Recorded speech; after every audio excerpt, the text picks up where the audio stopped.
Halo, nama saya Lidina Sepia Fajriani dari kelas 11 IPA 4, ingin mempresentasikan jurnal pendidikan yang berjudul Edukasi mengenai imunisasi dasar lengkap terhadap ibu dan faktor-faktor yang mempengaruhinya. Yang ditulis oleh Nada Syifa Albiruni dari Prodi Kedokteran Fakultas Kedokteran Universitas 11 Maret, Surakarta, Indonesia. Pada video kali ini yang akan saya bahas ada 5 pokok, yaitu pendahuluan, metode, hasil penelitian, kesimpulan, dan yang terakhir ada saran. Langsung aja ke yang pertama, yaitu yaitu pendahuluan. Imunisasi adalah suatu upaya untuk meningkatkan daya tahan tubuh seseorang terhadap suatu virus atau penyakit, agar pada saat orang tersebut terkena virus, maka ia tidak akan sakit parah, melainkan hanya sakit ringan saja. Tercatat kurang lebih 1,4 juta balita meninggal per tahunnya. Balita tersebut meninggal karena PD3I atau penyakit yang dapat dicegah oleh imunisasi. Penyakit yang dapat dicegah oleh imunisasi yaitu tetanus, difteri, polio, pertusis, hepatitis B, radang paru-paru, dan yang terakhir ada radang selaput otak. Di Indonesia sendiri, program imunisasi diatur oleh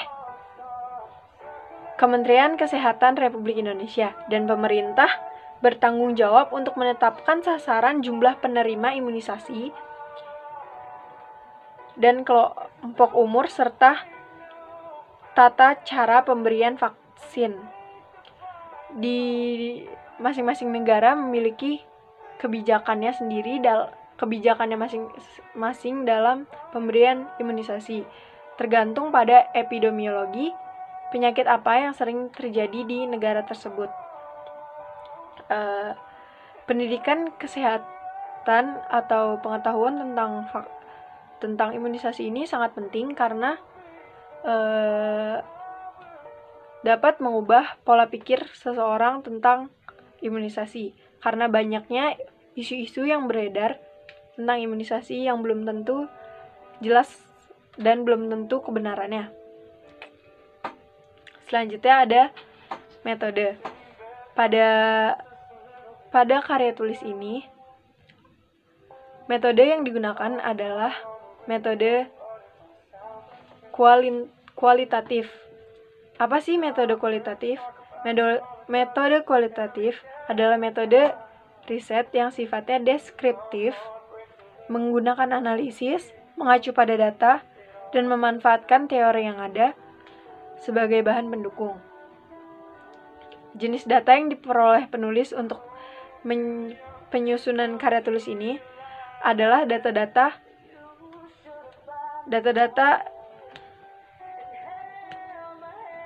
yang berupa data-data primer dan data-data sekunder.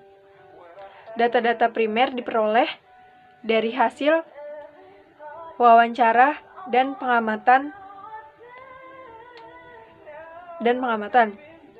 Wawancara dilakukan kepada beberapa responden terkait penelitian yang akan dilakukan dan juga terhadap dokter selaku pelayan kesehatan masyarakat. Selanjutnya, data sekunder. Data sekunder didapat melalui studi kepustakaan. Selanjutnya ada hasil penelitian. Hasil penelitian di jurnal ini berbentuk tabel yang akan saya bacakan. Ada pertanyaan pertama, yaitu bagaimana proses edukasi di puskesmas ini? Hasilnya, edukasi dimulai dari saat antenatal care, kelas ibu hamil, setelah persalinan, konseling individu untuk imunisasi selanjutnya. Dengan kuotasi, edukasi mengenai imunisasi dilakukan sejak ibu masih mengandung, yaitu ketika antenatal care atau ketika pemeriksaan kehamilan dan kelas ibu hamil, penyedia layanan kesehatan menjelaskan dan memaparkan pengertian dan pemahaman terkait imunisasi dasar lengkap saat bayi berusia 0 sampai 1 tahun kepada ibu yang sedang hamil pada saat kelas ibu hamil, sehingga para calon ibu sudah memiliki gambaran terkait imunisasi dasar lengkap ini. Dilanjutkan dengan pemberian pengetahuan ketika selesainya proses persalinan dan akan ada sesi konseling individu serta mengingatkan akan jadwal imunisasi selanjutnya bersama dengan berjalannya kegiatan imunisasi. Lanjut ke pertanyaan 2. Apakah jadwal imunisasi yang tidak serentak dan berbeda-beda menghambat pelaksanaan imunisasi? Jadwal imunisasi yang tidak serentak dan berbeda-beda tidak menghambat proses imunisasi. Tentu sudah dijelaskan mengenai hal ini pada edukasi sebelumnya dan para ibu sudah memahaminya juga. Jadwal pemberian vaksin yang diberikan berbeda-beda tidak menjadi kendala berarti karena setiap satu waktu imunisasi selesai, maka para ibu akan diberitahukan jadwal imunisasi selanjutnya oleh penyedia layanan kesehatan masyarakat, dibarengi dengan penjelasan terkait imunisasi yang akan diberikan nantinya. Selain itu, untuk menjaga agar tidak ada yang melewatkan satu waktu pemberian vaksin dan untuk mempermudah dalam membentuk janji, penyedia layanan kesehatan membentuk grup via WhatsApp bagi para ibu yang memiliki anak berusia di bawah 1 tahun. Lanjut ke pertanyaan ketiga. Apakah ada buku atau guideline yang menjelaskan tentang imunisasi ini? Ada. Buku KIA atau Kesehatan Ibu dan Anak mencangkup hal tersebut. Dalam buku KIA terdapat penjelasan mengenai jadwal imunisasi dasar lengkap beserta tabel yang akan diisi dengan hasil ketika melakukan imunisasi. Ada beberapa isu. Selanjutnya ke pertanyaan keempat. Apakah ada faktor penghambat pelaksanaan imunisasi ini? Ada, yaitu keyakinan dari agama yang dianut. Ada beberapa isu. Kalau vaksin yang digunakan untuk mengimunisasi ini tidak diperbolehkan untuk digunakan oleh suatu agama. Tapi kita atau penyedia layanan kesehatan akan memberikan pengertian yang bisa diterima dari aspek keagamaan ibu agar ibu mau meninjau ulang keputusannya. Kita lanjut ke pertanyaan kelima, yaitu apa saja kendala dalam pelaksanaan imunisasi? Kesehatan bayi. Apabila bayi sedang dalam kondisi yang tidak sehat, maka tidak boleh dilakukan imunisasi sesuai dengan aturan yang ada, dan baru bisa dilakukan lagi ketika sudah sehat. Hal ini membuat jadwal imunisasi pasien mundur dari seharusnya. Lanjutnya, pertanyaan ke-6. Apakah edukasi pada ibu ini sangatlah penting, dan apa saja faktor yang mempengaruhinya? Ya, dan beberapa faktor yang mempengaruhinya adalah kedekatan individu dengan penyedia layanan kesehatan dan pengingat atau reminder yang dilakukan secara berulang dari individu. Edukasi pada ibu ini merupakan kunci dalam membuat keputusan, dan beberapa faktor yang mempengaruhi adalah kedekatan individu dengan penyedia layanan kesehatan dan pengingat atau reminder yang dilakukan secara berulang dan individual. Pengingat ini dilakukan untuk memberitahukan jadwal imunisasi selanjutnya, dan seperti yang sudah dibilang sebelumnya, kalau penyedia layanan kesehatan di puskesmas menggunakan grup WhatsApp untuk mengingatkan hal ini. Pertanyaan ke-7 alias pertanyaan terakhir yaitu, apakah ada program khusus dari pemerintah terkait imunisasi ini? Ya, dan sudah dilakukan dengan maksimal. Seluruh rangkaian yang sudah saya atau dokter dan bidan katakan adalah rangkaian program imunisasi pemerintah itu sendiri.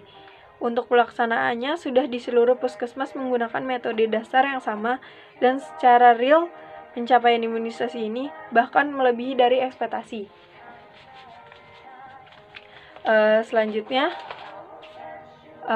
Setelah hasil penelitian, maka saya akan membahas tentang simpulan. Jadi, setelah dilakukan analisis dan pendekatan, dapat disimpulkan bahwa Puskesmas Kebon Agung, Kabupaten Pacitan telah berhasil mencakup seluruh ibu dan pasien untuk melakukan imunisasi dasar lengkap sesuai waktunya. Hal ini sebanding dengan pengetahuan dan pemahaman ibu terkait imunisasi.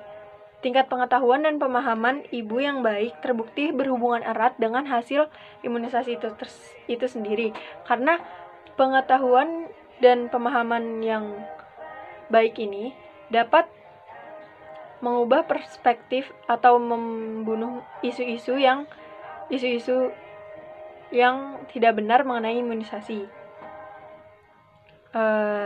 Yang terakhir atau kelima ada saran, yaitu sarannya, ibu memiliki peran penting dalam membuat keputusan bagi pelaksana imunisasi dasar lengkap, sehingga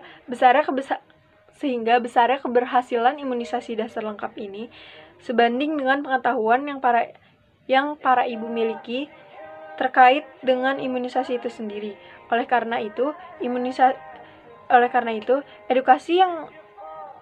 edukasi mengenai imunisasi sangat penting dan harus dilakukan oleh penyedia layanan kesehatan. Haruslah menyeluruh agar bisa menjangkau ke seluruh golongan. Tak lupa juga dengan memperkuat hubungan kepercayaan antara ibu dan penyedia layanan kesehatan serta melakukan pengingat jadwal imunisasi agar imunisasi berhasil dengan baik dan lancar. Ya, sampai di situ aja presentasi saya mengenai jurnal pendidikan yang berjudul Edukasi mengenai imunisasi dasar lengkap terhadap ibu dan faktor-faktor yang mempengaruhinya. Kurang lebihnya, mohon maaf. Terima kasih.